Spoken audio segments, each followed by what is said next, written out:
Aho, this is Tikadabu with Shasha at the land of the singing Coyote Indian Center in southeastern Ohio.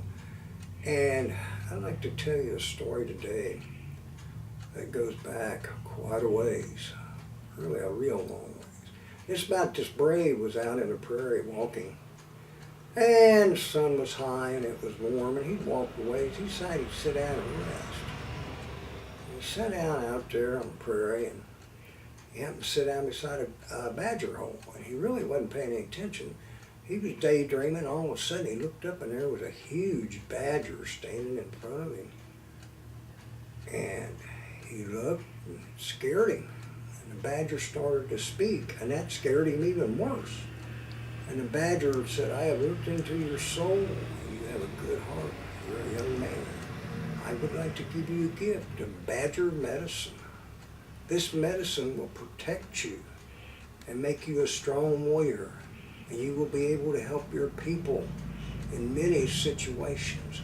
But there's certain things you have to do to keep this medicine. Number one, you must pick up all the dirt here and put it in your leather pouch. Whenever you go to battle, or whenever you go out on a vision quest, sprinkle yourself with badger dirt. Sprinkle your horse with badger dirt. This will protect you. This will give you the medicine of the badger. Also, paint a circle on your horse with many lines in it. This will show long light, and the arrows and the bullets will not touch you. You must be compassionate to your people. You must never lie or be a two-facer. You must always walk the red road, never the black road. You must always do this to keep this power." And the badger was gone. And the young brave, he scooped up the badger dirt. And badger dirt, I have some here from the Black Hills.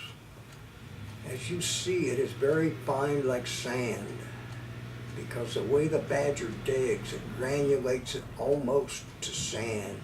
It's something you'll never feel again once you feel it. Many of the warriors have used this, but this is where it started with this young brave.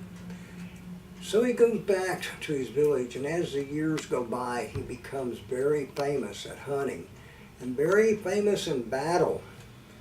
And then things begin to change. He begins to be mean. He begins to be a two-facer.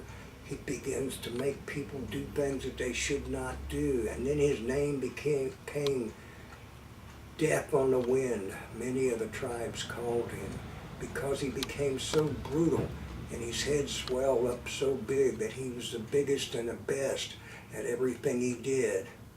So one day they were out, and they had made camp. They had been looking for these hunters that had came into their hunting grounds, and they were going to kill them and scalp them. And this is something the old badger had told him many years ago. Do not look or pursue trouble if they're not bothering you, and never scalp none of your enemy. But he had scalped many over the last few years, and he had forgot his way. And as he sat there along the campfire, he went over and rolled up his buffalo robe, and that night the big badger came to him and he said, "You have forgot everything I have told you. I gave you badger medicine to protect you, but you have forgot all this. Now tonight, I take this badger medicine and I leave you as a common warrior of the people. This you will have to answer to." So the next day in battle, they found their opponents and they drove them off. But during that time, he was thrown from his horse and he broke his leg. And they took him back to his village, and he was laid up for some time, and then he walked with a limp after that. And then his eyesight began to go, and his body began to deteriorate. And all the things that the badger had told him would happen to him if he did not use his badger medicine correctly began to happen. And this shows you, you never want to get sidetracked and be on the black road, because that's a road with all the evil things. And the badger tried to help him and gave him great medicine. And many warriors throughout the years after that used badger medicine. Some of them were successful, some of them were not. But always remember, the Black Road may cause you a lot of trouble because there's a lot of demons there. I like to say about that much. Dope Shah Washtay.